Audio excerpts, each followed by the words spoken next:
Muy buenos días, mi nombre es Rafael Aita y el día de hoy he venido a presentarles mi libro Los Incas Hispanos, el cual habla acerca de la unión de las historias en común entre España y el Perú.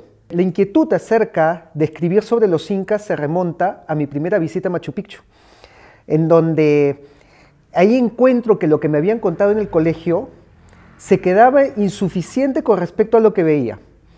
Existía una mística, existía una cosmovisión que yo no conocía, que no lo cuentan en los cursos de historia. Y por eso, apenas termino la visita, lo primero que hago es ir a la Plaza Mayor de Cusco y buscar libros sobre los incas. Y entre estos libros me encuentro con la gran sorpresa que los incas, contrario a lo que me habían comentado en clase, no fueron aniquilados durante la conquista, mucho menos esclavizados u oprimidos, sino que sobrevivieron y que además tuvieron bienes, privilegios, propiedades, títulos nobiliarios, los cuales fueron respetados y concedidos por la corona española. Y esto es una sorpresa no solamente en España, sino incluso para los mismos peruanos. No se conoce este aspecto de la cultura andina que sobrevivió durante el virreinato. Y muchos historiadores que conocen del tema me fueron pidiendo también, es necesario comunicarlo. Y es gracias a ellos, como a mi amigo Donato Amado, que es uno de los que más ha investigado en este tema, y del cual me ha servido mucho su investigación, que decidí entrar a difundir, a escribir y difundir sobre esta historia no conocida de 300 años de descendientes incas durante el virreinato del Perú. Bueno, tal vez habría que empezar por qué es lo que se nos ha contado, en general, ¿no? Incluso en el Perú, la historia que se nos cuenta es una historia de invasión, de masacre, de genocidio, de saqueo, en donde Francisco Pizarro, junto a sus huestes, como se les llama, vinieron a destruir una cultura. Y claro, lo que se entiende de ese mensaje es que los incas murieron con Atahualpa, el último inca, y de ahí fueron exterminados, y los que sobrevivieron pues lo hicieron o en el anonimato o con todos sus privilegios perdidos. Sin embargo, lo que realmente sucedió es que estos descendientes incas fueron también aliados de los Pizarro, fueron aliados de la corona española, se les concedió títulos nobiliarios, entraron en matrimonio no solamente con los primeros conquistadores, sino incluso con las más altas casas nobles de España. Y aquí voy a colocar un ejemplo justamente de lo que no se nos dice.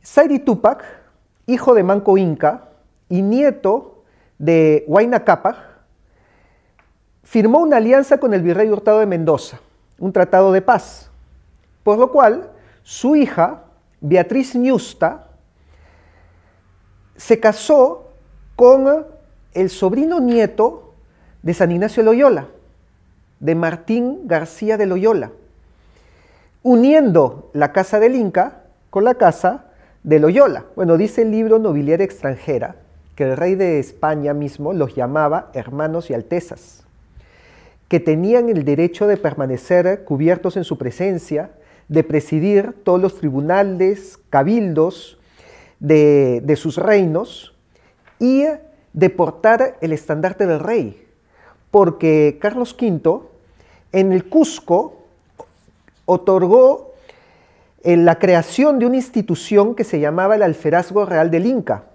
el cual incluía a las 12 panacas que enviaban a 12 lectores, conformando el consejo de los 24 lectores del alférez real, y que una vez al año elegían a un alférez quien portaba el estandarte del rey y que por lo tanto podía hablar en el nombre del rey de España. Esto es algo inaudito, impensado para la gran mayoría de nosotros, pero era cierto, era así. Los descendientes incas podían hablar a nombre del rey, tenían su propio consejo, tenían su corte, incluso algunos tenían su propio ejército personal. Dicho sea de paso, algunos de ellos fueron los que combatieron a Túpac Amaru II. Y esto era parte del sistema político que venía no solamente con la integración de las coronas de Castilla y de Aragón, sino que venía también desde el Sacro Imperio Romano Germánico, la Casa de los Austria, que conformaba una monarquía compuesta. Este modelo de monarquía compuesta, definido por Solórzano como la unión de reinos y señoríos bajo un solo imperio, es el que se replicó en el Perú. Y por lo tanto, el poder lo tenían los reinos, los curacas, los líderes locales, los descendientes incas, los nobles. Sobre ellos reposaba el poder del virreinato y se convirtieron en la columna vertebral del virreinato del Perú durante por lo menos 2 siglos. Este modelo político, además, era similar al que anteriormente había tenido el mismo Tahuantinsuyo, ya que el Inca reposaba mucho de su poder en los curacas locales. Entonces no fue difícil para ellos ver una continuidad, contrario a lo que se nos dice el día de hoy, que existió un quiebre entre el Tahuantinsuyo y el virreinato, pero los descendientes incas no lo veían así. Y la prueba de eso son una serie de cuadros que existen en Lima, que existen en Cusco también, en donde se muestra a la Capac Cuna, a la sucesión de los 14 incas, y después de Atahualpa está Carlos V, Felipe II, Felipe III y los reyes de España como los legítimos sucesores. Y es que Carlos V toma el título de 15º emperador del Perú, reconociendo como legítimos a los 14 incas anteriores a él como reyes del Perú. Y por eso estos descendientes incas consideraron que hubo una continuidad de poder, una continuidad política, y que desempeñaban el mismo papel que desempeñaron sus antepasados, los curacas locales, durante el Tahuantinsuyo. Este cuadro, que no solamente el día de hoy nos ha llegado el cuadro del matrimonio de Beatriz Ñusta, pero en el Cusco, en cada fiesta, se representaba teatralmente. Y una descendiente inca hacía el papel de Beatriz Ñusta. Entonces era el tener presente la alianza. Este cuadro lo que representa es la alianza hispano-inca. Y por lo tanto, como dice Pedro de Peralta, la conquista se hizo en base a alianzas y pactos que llegaron a consolidarse a través de matrimonios, antes de por imposición. Estos matrimonios se representaban icónicamente en la unión de estas casas nobles, ¿no? De la casa del Inca con la casa de Loyola, con la casa de Borja. Y nos recuerda que sus descendientes estaban al nivel de los grandes nobles de España, de los nobles que tenían grandeza en España. Es gracias a eso que muchos de ellos pudieron venir a España. De repente el ejemplo más icónico es el del Inca Garcilaso de la Vega, el príncipe de la literatura hispanoamericana. Pero hay otros casos, como por ejemplo el de Dionisio Inca Yupanqui. Dionisio Inca Yupanqui, de la panaca de Huayna Cápac, ¿no? De la familia de Huayna Cápac, llega a España muy joven, gracias a que su padre defiende exitosamente al Real Felipe de un ataque de piratas y se le premia trayéndolo a España. Y Dionisio Inca se cría en colegios de nobles, ingresa primero a la Marina, combate en Gibraltar, combate en Cuba, y luego comanda un batallón de dragones durante las invasiones napoleónicas. Por lo tanto, defendió militarmente España. Y luego de las invasiones napoleónicas, tiene un puesto en las Cortes de Cádiz y participa en la elaboración de la Constitución de 1812. O sea, es algo increíble que no se nos enseñe, que no se haga énfasis, que en la conformación de la primera Constitución española participó un descendiente inca.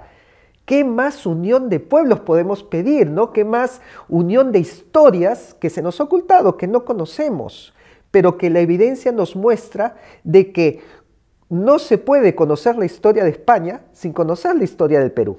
Así es, ¿no? Tal como menciona el documental, ¿no? De España, la primera globalización.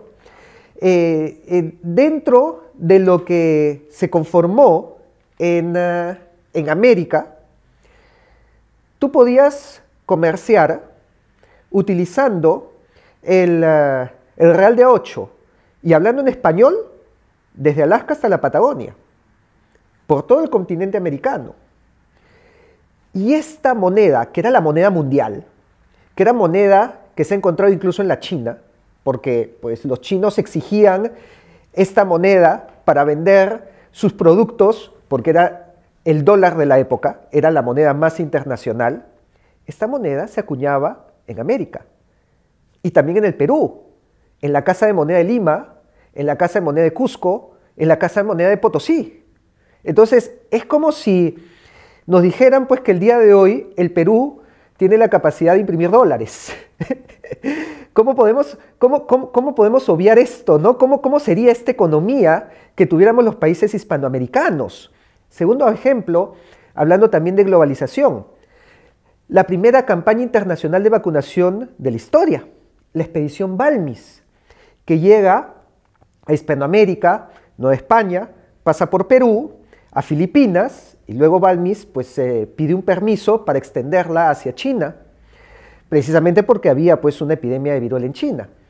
Y curiosamente, 200 años después, los papeles se han invertido, y en Hispanoamérica tuvimos que estar esperando las vacunas de China, cuando hace 200 años atrás, primero venían a Nueva España, primero venían a Perú, y después recién llegaban a China, ¿no? Entonces, esto nos muestra cómo fuimos protagonistas de la primera globalización, de la primera integración, en donde se podía hablar español a lo largo y ancho del globo, ¿no? Desde Manila hasta Madrid, desde la Patagonia hasta Alaska. Y la buena noticia es que la esencia de esa integración se ha mantenido, y la prueba es el idioma que estamos conversando ahora. Y la prueba es en que si tú viajas a la Tierra del Fuego y vas caminando, hablando español, no te vas a dar cuenta en qué momento has cruzado la frontera, porque vas a encontrar las mismas costumbres, vas a encontrar los mismos gustos, los mismos platos, la misma música, nos gusta lo mismo, bailamos lo mismo, comemos lo mismo, creemos en lo mismo y también tenemos los mismos defectos. Y por lo tanto, eso nos muestra que nuestra esencia se ha mantenido y que a pesar de las divisiones, a pesar de las ideologías que nos separan y nos dividen, en el fondo seguimos manteniendo esa semilla de la hispanidad, que es más lo que nos une que lo que nos divide. Son más las cosas que tenemos en común que las que nos diferencian.